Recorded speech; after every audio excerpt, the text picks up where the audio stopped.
And we're standing here today to say, that they got to come to us first.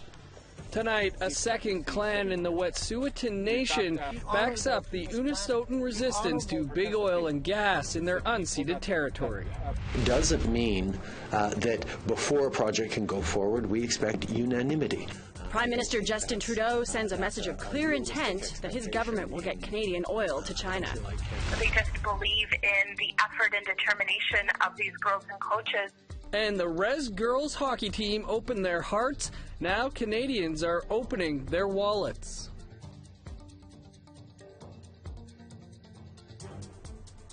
Good evening. Welcome to APTN National News. I'm Dennis Ward. And I'm Melissa Ridgen. The family of 17-year-old Braden Jacob took his body home to the Webequie First Nation today. The youth was found dead in Thunder Bay in a park on December 9th. A service was held in Thunder Bay today before Jacob was taken home. He was last seen by his family on December 5th when he left the hotel they were staying at. 22-year-old Jonathan Yellowhead has been charged with second-degree murder. Jacob was in Thunder Bay accessing counseling services for grief and trauma. In British Columbia, a second camp has been set up to stop construction of the Coastal GasLink pipeline project, which will move natural gas from northern British Columbia to the west coast and then on to Asia. The pipeline has the support of elected First Nation leadership along the pipeline route, but there is opposition. And Wet'suwet'en hereditary chiefs visited the new camp to show their support. The camp set up by the Gitmitten clan of the Wet'suwet'en Nation is 20 kilometers down the road from the Unist'ot'en camp, which has been blocking the proposed pipeline since 2010. The hereditary chiefs say the time is now for others in their territory to join the fight. We could not for 8 years man a roadblock, and we had some people that came in and have been doing it. And now it's time that we all ante up and we all stand behind our members that are willing to go and step up for us. The old days, the old fee system, the chief all support each other. When one gets in trouble, they all get up. We are the rights and title holders. We are the highest ranking hereditary chiefs of the Wet'suwet'en Nation. We're not elected officials. No elected official at any level can outspeak the Wet'suwet'en hereditary chiefs. And we're standing here today to say, that they got to come to us first. And if they do, that no industry will be coming through this territory with gas pipelines. That's why we're here. Prime Minister Trudeau held his year-end press conference in Ottawa today. APTN National News asked him about the proposed liquefied natural gas pipeline in northern BC. It has the support of several First Nations, as we said, but 5 hereditary chiefs of the Wet'suwet'en Nation are opposed to it. Here's what the Prime Minister had to say. The LNG Canada project was a model of working with Indigenous communities, working with environmentalists, working with local communities in terms of moving forward in a way that is positive for the communities involved and positive for our entire country. We know that the export of Canadian liquid natural gas is going to displace significant amounts of coal in Asia, which will be better for the environment here at home and all around the world. So this is a good project, and the way they engaged with Indigenous leadership, with Indigenous communities, is actually a model of how we need to go forward. And it doesn't mean that before a project can go forward, we expect unanimity. I don't think that's a realistic expectation in a country like Canada or even within any Indigenous community. But having a process of engagement, of consultation, of partnership, whereby there is a consensus or there is a clear amount of support that comes forward is an important thing, is certainly desirable. The UN Declaration on the Rights of Indigenous People clearly states that engaged attempts and partnership to get to consent, informed decision-making, partnerships, accommodation of concerns that people are facing, and listening and understanding those concerns is an essential part of getting big projects built, and that's certainly a model that we look to applying right across the country. Frustration in Alberta is growing more apparent every day with each new rally in support of Alberta oil. About 1,000 trucks are taking part in a convoy, and federal Conservative leader Andrew Scheer will speak to the truckers in Nisku, Alberta, just south of Edmonton. This comes a day after the federal Liberals announced $1.6 billion in funding to inject some life back into Alberta's sagging energy sector. But Premier Rachel Notley says a larger deficit isn't what Alberta needs. We made an ask to the federal government, and we didn't ask for the opportunity to go further into debt. So what we can only assume is that this is a first step and that there is more to come. The convoy is made up of drivers from across Alberta. Meanwhile, federal Conservative leader Andrew Scheer is in Alberta hosting a town hall for energy workers. Scheer says he has their backs and that he's ready to win the 2019 election. We are fighting for you. We are on your side. We are bringing up these issues day in, day out in the House of Commons. We're not just holding the Liberal government to account. We're showing the hypocrisy of a Liberal government that is doing everything it can to phase out Canada's energy sector, but seems to have no problem importing foreign oil from other countries. That is a hypocrisy that drives me crazy, and Conservatives are fighting for that.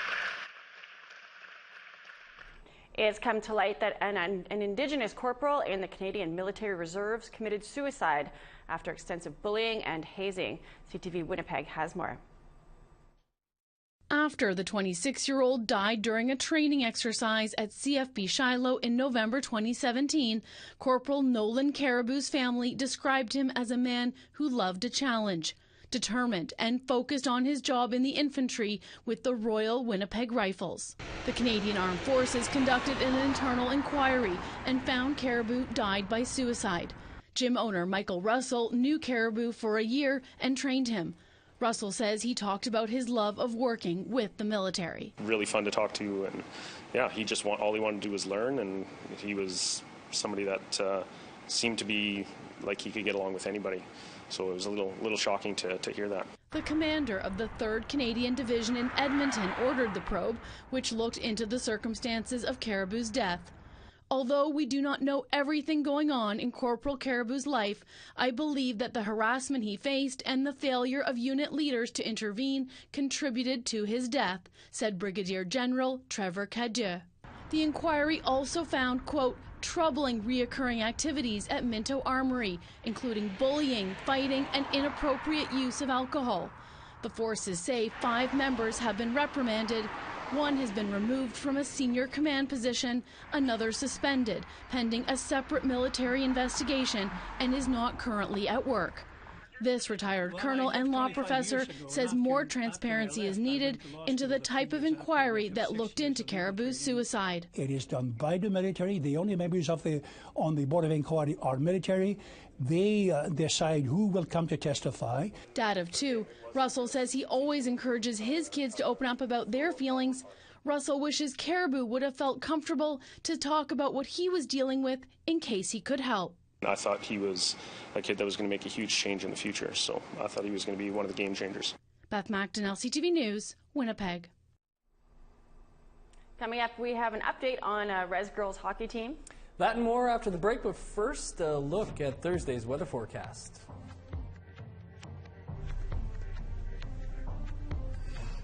Starting on the east coast, +3 with showers for Halifax.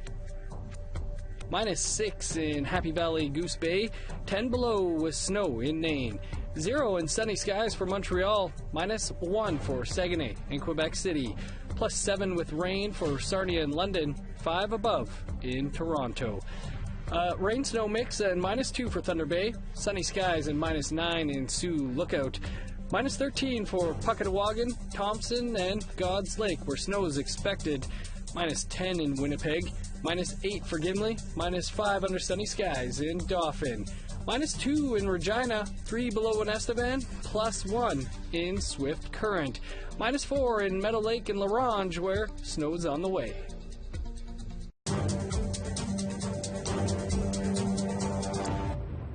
Welcome back. A few weeks ago, we told you about a GoFundMe campaign to gift a Northern Ontario community with an ice pad, and it's gaining some momentum. The new rink would benefit an all-girls Pee Wee hockey team that took Ottawa by storm last spring. Here's Annette Francis with more.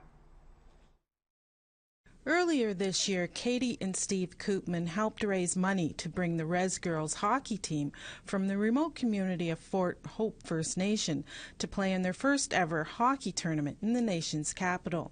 And this fall, they set an even larger goal.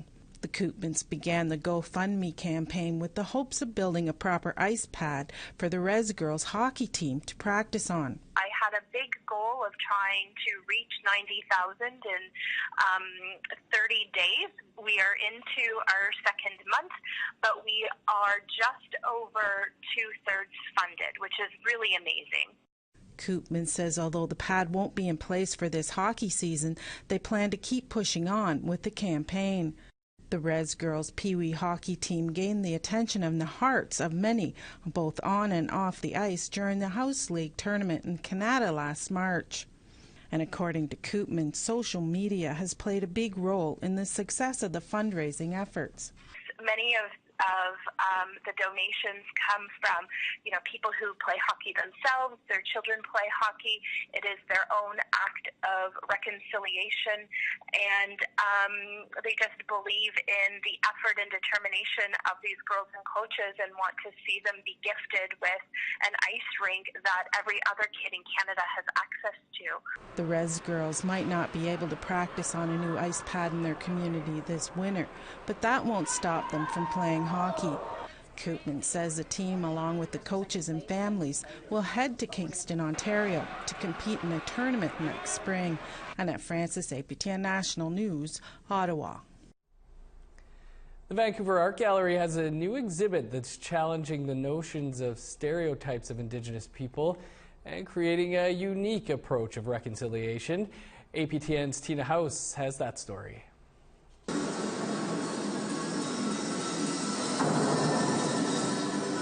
This is one of 3 video installations featured in the exhibit. It's called Buffalo Bone China. It looks at the near extermination of the buffalo, where their fine bones were then sent to England to make fine bone china. And so while my own Lakota relatives were actually starving, other people were eating food off fine bone china. So I'm just like, how did this happen, right? And so I wanted to also honor that history, honor the buffalo because they're considered our ancestor. Fringing the Cube is an exhibit featuring the work of multidisciplinary artist Dana Claxton. A combination of photographs, video, and multimedia tells the story of Dana's expansive 35-year career. She is Hunkpapa Lakota from Manitoba and has lived in Vancouver most of her life. She's received numerous awards for her work over the years. I got my first camera when I was 16 and took pictures, but never, it took me a while to realize what you can actually do with art, with the image or with photography, and that you can actually put it within, a gallery setting. And this exhibit spans across the entire second floor of the Vancouver Art Gallery. Dana says it was a 2-year process to gather pieces from public and private collections, as well as for her to create new pieces of art. So this work is called the Mustang Suite, and it's a series of 5 photographs. And what I did was I invited people to sit for me, and I was thinking about Black Elk's vision of the horse dance. And so they all have their own ponies, Mustang bikes, Mustang cars, Mustang pony girls, and it's sort of thinking about mobility and freedom through the pony and through the horse. What inspires me is, I think, our humanness, our shared collective experience, Indigenous beauty, Indigenous knowledge. The exhibit is on display until February of 2019. Tina House, APTN National News, Vancouver. Earlier today on In Focus, we looked at how 2018 fared in terms of reconciliation. What were the steps forward and the steps backwards? Has there been meaningful effort or just talking points and empty gestures? Here's some of what our panelists had to say. And we have to remember that Indigenous peoples are healing in the either aftermath or still while cultural genocide is still actively occurring in this country. So the focus on healing, the focus on protecting ourselves, the focus on protecting our children and our identities and our language is fundamental to the process of reconciliation, and the principles of reconciliation really reaffirm that. For non-Indigenous peoples, it's about knowing and about being willing to be held to account and being responsible for our collective actions as a country. Mm-hmm. So what Ian was talking about in terms of, you know, the accountability in terms of monitoring our actions, being transparent in where we're doing things and not doing things, and really aggressively addressing our gaps in knowledge are absolutely essentials. Mm-hmm. So people need to learn more. They need to listen more. They need to listen not with their heads, but with their hearts. Right? I like that. And we have to start with the very basic understanding that this is Indigenous land, period. Yeah. You know, we have to start from that perspective in everything that we do and recognize that the country now that we're trying to reconcile with has very, very shaky origins. So we always have to start from that perspective that this is Indigenous land. Indigenous cultures are essential for this country to realize really truly who it is. We covered the opening of the Truth and Reconciliation office on Main and Portage, and I remember, I'm not going to say his name because he's retired from politics now, but he was the deputy mayor. And so he comes, it's his chance to speak with a bunch of dignitaries there. He comes out and he looks at everybody and he says, well, I don't know much about history. I don't know much about residential schools, but if this means you people are finally going to get over it, I'm all for it. You know, which kind of left me kind of shocked. Thanks. Thanks for that. Then, how do you even respond? After the report came out, I read something with now Senator Sinclair, and he was saying that he thought it would take more than a generation. And at the time, I was thinking, a generation? But then, as we've proceeded through this, I can see where he's coming from. That right now we're still in the discussion phase. You know, I don't think we're really in an action phase yet.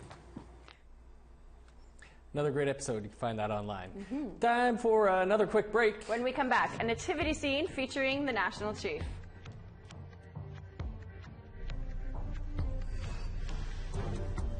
Picking back up in northern Alberta, -12 under sunny skies for high level, -4 with snow for Grand Prairie, +9 in Lethbridge, 7 above under sunny skies in Medicine Hat, +11 with showers in Tofino and Vancouver, +1 in Bella Coola, -11 for Dease Lake, +4 in Prince Rupert, -19 in Old Crow and Rock River, 18 below for Watson Lake, -10 and sunny for Fort Liard and Trout Lake, 24 below in Norman Wells, 19 below for Sax Harbor and Inuvik, -20 in Fort McPherson, -29 in Baker Lake, -30 for Whale Cove, -24 in snow in Clyde River, -28 in Resolute.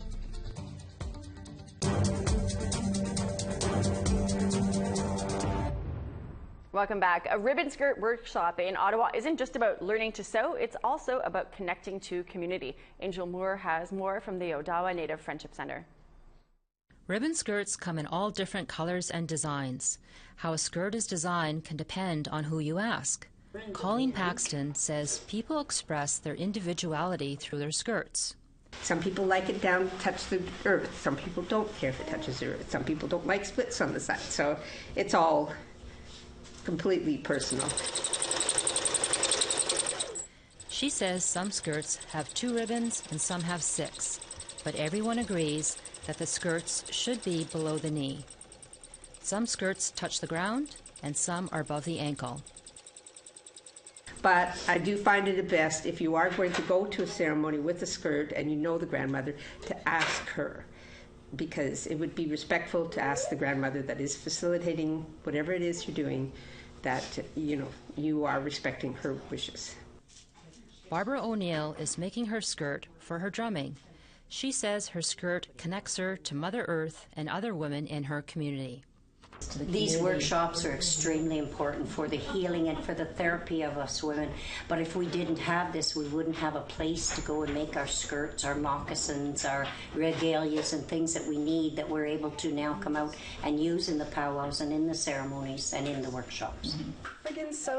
Jamie Morse came to the Friendship Centre years ago to ground herself in a new city. She says she's learning to make skirts for herself and her daughters. It's helped me to connect with my community and even to help share what I know as a Métis person from out west with Ottawa folks. The Ribbon Skirt Workshop has stitched up for the year. The Ottawa Friendship Centre plans on more workshops in the new year. Angel Moore, APTN National News, Ottawa. Works from a remote Arctic town are now being showcased at the Winnipeg Art Gallery. Among its massive collection of Inuit art, it gives a unique insight into the life of the inland Inuit. Our Amber Bernard has more. Each picture in this exhibit tells a story of life in the Inuit community of Baker Lake. Baker Lake is about 250 kilometers inland from the western coastline of Hudson's Bay. So unlike most Inuit communities with a strong connection to the ocean, the people of Baker Lake do not. Mary Yusupik was from there and was a multi-talented artist. She was known for her stone carvings and needlework on fabric, but it wasn't until 2014 that her drawings were discovered. I've admired her sculpture and her wall hangings over the years.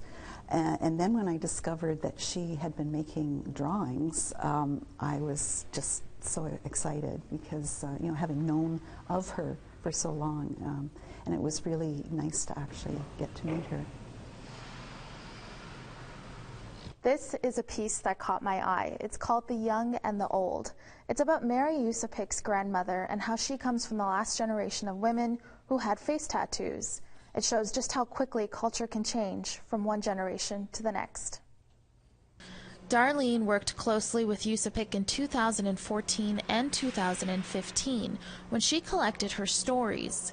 Mary Yusupik passed last year. She says her drawings represent the positive life Mary had in Baker Lake. I think so. So many of them are very happy. You know, she thoroughly enjoyed her life when she was growing up. It was so much fun. And then just interested to read the story of what was going on, and it's quite interesting. You can visit Yusupik's exhibit until March 2019. Amber Bernard, APTN National News, Winnipeg. Over Christmas, nativity scenes are pretty regular sights outside of churches, but one in Calgary is raising more than just a few eyebrows. It looks like a pretty traditional nativity scene outside Red Deer Lake Church until you look closely. One of the wise men is National Chief Perry Bellegarde, with his gift of a blanket offering and a symbol of warmth and teachings. Beside him are astronaut Roberta Bondar and musician Michael Franti.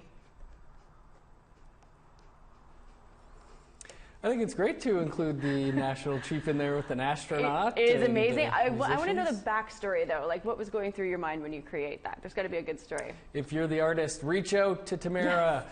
That's all our news for you for this Wednesday. I'm Dennis Ward. Have a great night. And if you missed our 2018 Reconciliation Report Card show, you can watch it on our Facebook page or at reruns here tomorrow morning at 10 Eastern. That's on In Focus. I'm Melissa Ridgen. Have a great night.